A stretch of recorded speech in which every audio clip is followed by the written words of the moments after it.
Hello and welcome to this fresh episode of Straight to the Point. As we wish each other a very happy new year and reciprocate greetings, let us also take a moment to pray for and wish our beloved Goa a happy new year. But just wishing alone won't solve the problem. All of us here in Goa, people who love Goa, people who live here, those who've been here from their births and have ancestries to speak of, have a very, very important responsibility. If Goa needs to be happy, then you need to act. Today, as we begin this new year, I begin with a very, very important call given by our renowned former Chief Justice of the Allahabad High Court, a Goan by blood, Justice Ferdinand Rebello, who has actually called for a people's charter to save Goa, its environment, and its brutal loot. The loot that has been officially being sanctioned and being carried out under various acts. More importantly, the TCP Act itself, which has almost empowered this loot. And that's what we are going to discuss. It's important to understand how Goa has been looted. It's important to understand why Justice Ferdinand Rebello's People's Charter call is important. Justice Rebello is not a politician. He is not an activist. He does not have vested interest, except one vested interest. He has Goa in his heart. And he wants the people to take the leadership, to back him, to be with him, to ensure that Goa's loot and plunder stops. Justice Ferdinand's People's Charter call may actually be our last line of defense. So let's not take it frivolously. There are moments in the life of every society when the danger is not noise, it's silence. Not chaos, but quiet compliance of wrongdoings. Not the absence of law, but its deliberate misuse. Goa is at such a moment today. That is why the call of Justice Ferdinand Rebello for a people's charter to protect Goa's land, environment, and natural resources is not just timely, it's historic. This is not activism. This is not nostalgia. This is an absolute important intervention of the people, protected by the Constitution. Justice Rebello speaks with the authority of a lifetime spent inside the law, interpreting it, enforcing it, and defending its spirit. He calls us to defend that spirit now. When such a voice warns that the foundations of government are being hollowed out, it'll be reckless for us to look away. Tonight, I want to explain why the People's Charter matters, what has gone wrong in Goa, and why citizens and not governments may now be the last custodians of the Constitution of the state. Let us look at first, how was Goa's land taken? Quietly, legally, systematically. Not as real estate, but as identity, ecology, and memory. This was taken away. Over the last decade, vast tracts of land in Goa that were once designated as no development zones, areas meant to be protected forests, fields, hills, systems, water systems, were quietly converted into settlement zones. They were not marginal changes, they were transformational changes. Each conversion meant forests weakened, aquifers disrupted, slopes destabilized, and an open invitation for speculative construction, which actually became rampant construction. And more crucially, these changes were done without meaningful public participation. How was this done? Through a legal instrument that deserves to be named, understood, and remembered. Section 17.2 of the Goa Town and Country Planning Act. This section 17.2 ultimately became a weapon, when a law became a weapon. Section 17.2 was never meant to redraw Goa's future, but that's what had happened. It was introduced to allow minor corrections, technical adjustments to regional plans, but in practice, it was transformed into something far more dangerous. Under the guise of corrections, do you know what happened? Entire land parcels were rezoned and still happening. Agricultural and forest lands were reclassified. Planning decisions were taken behind closed doors, not in front of the people. No public hearings, no village level consent, no democratic scrutiny. The law was not broken. It was bent until it betrayed its purpose. In March 2025, the Bombay High Court at Goa finally intervened in recognizing that Section 17(2) had been abused to defeat the very idea of planned development. The court diluted these powers, acknowledging what the citizens had all along known, that the planning law became a pipeline for profiteering. I'll say that again. The planning law became a pipeline for profiteering. Let's be clear. This judicial intervention was not just timely, but again, it came after irreparable damage. It may be timely because if it had not happened, we don't know what would have happened. But let us not forget, it caused a lot of damage already.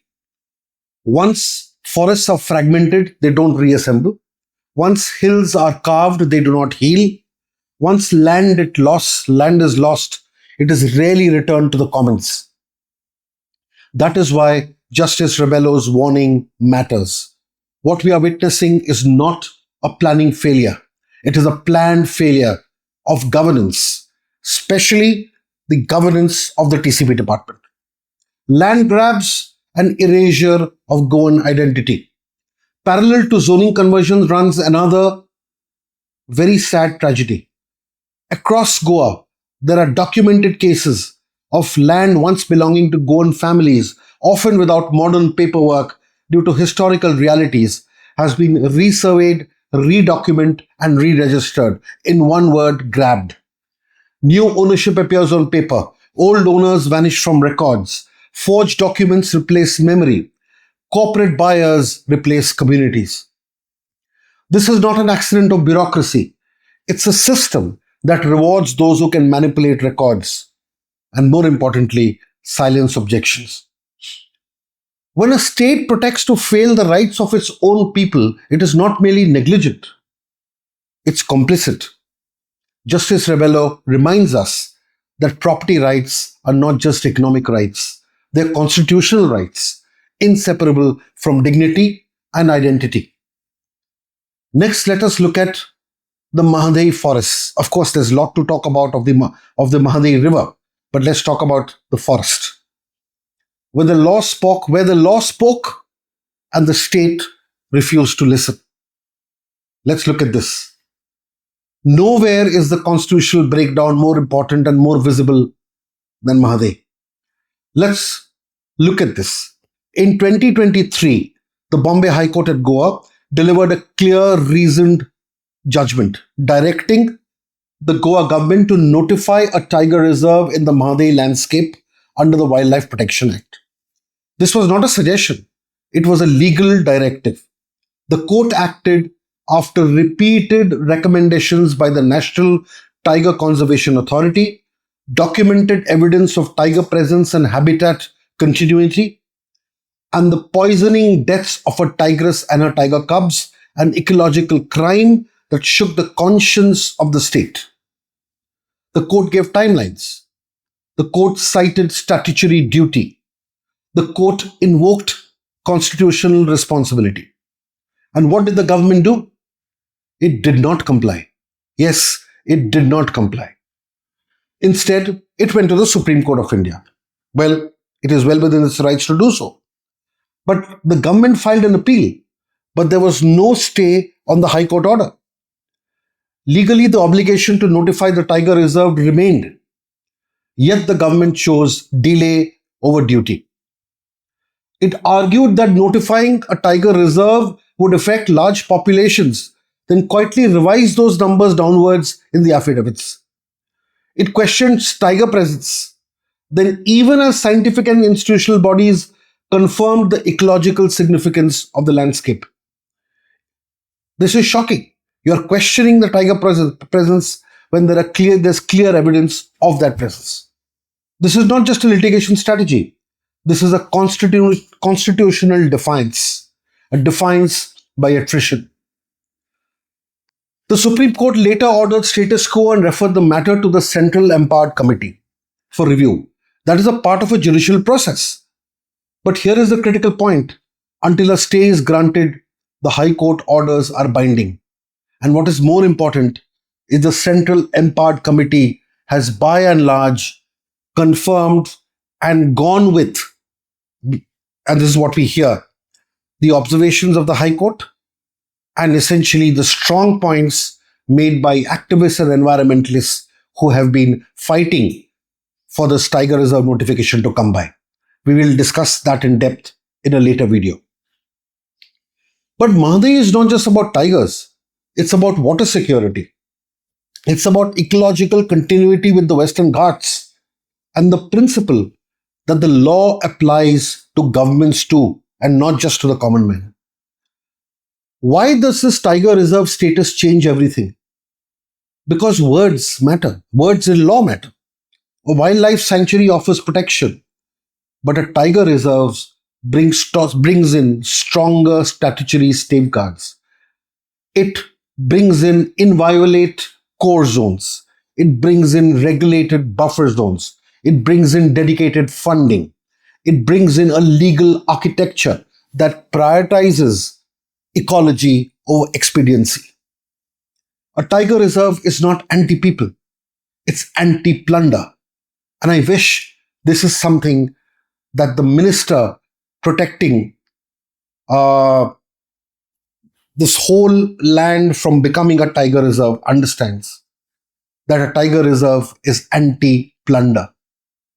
It recognizes that certain landscapes are too precious to be negotiated away by projects after projects. Justice Rebello's intervention reminds us that environmental law is not an obstacle to development. It is a boundary that protects civilization from its own excesses. Now look at the Tamnar power projects. That's a development that cuts through the forest. On paper, it is described as an infrastructure to strengthen power supply. On ground, it is a linear incision through the Western Ghats. High voltage transformation lines don't just occupy land, they fragment forests, they disrupt wildlife corridors, they require permanent clearing and create ecological scars that last for generations. Environmental assessments reduce forests to hectares and trees to numbers. But forests are not spreadsheets. They are living realities. They breathe, they feel, and they even talk to us. In this case, large stretches of dense forests, some connected to protected landscapes, were opened up. Thousands of trees were felled. Alternative alignments were debarred and discarded. But what is most troubling is not the existence of infrastructure, but the pattern. Approvals granted in silos, cumulative impacts ignored, people's objections reduced to just formalities. This is how environmental law is hollowed out in Goa, not by repeal, but by routine exemption. Tamnar, Mahadei, zoning conversions, CRZ violations. These are not isolated controversies. They are the chapters of the same story. CRZ and the normalization of violation is the next thing that I'm going to talk about. Goa's coastline was once protected by the Coastal Regulation Zone framework, a recognition that fragile coastal ecosystems require restraint. Today's CRZ violations are no longer shocking. They are almost expected.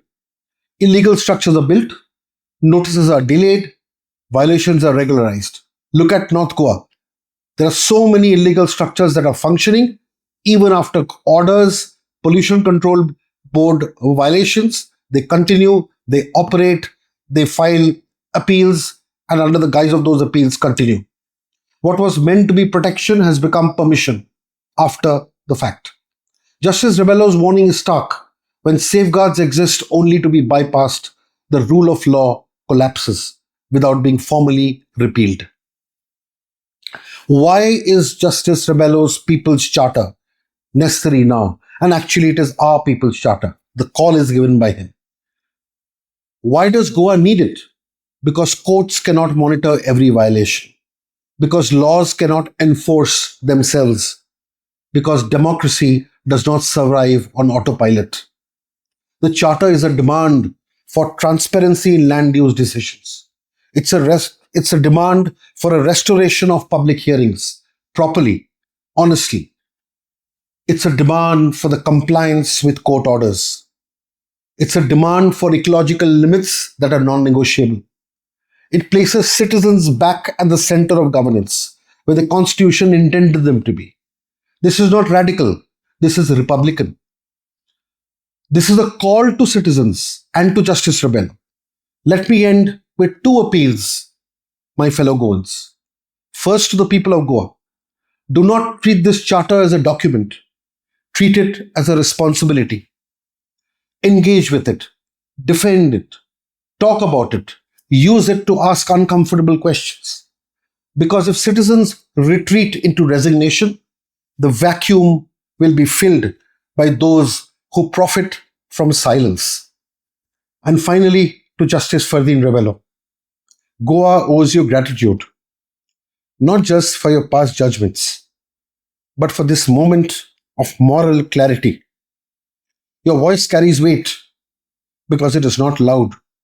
It is grounded in law, reason, and constitutional fidelity. This is an appeal. Please lead this effort. Justice Fardeen Rebello. Dothor, lead this effort.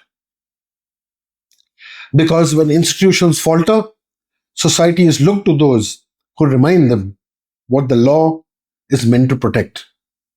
Goa is not just a destination, it's a living landscape, a constitutional promise.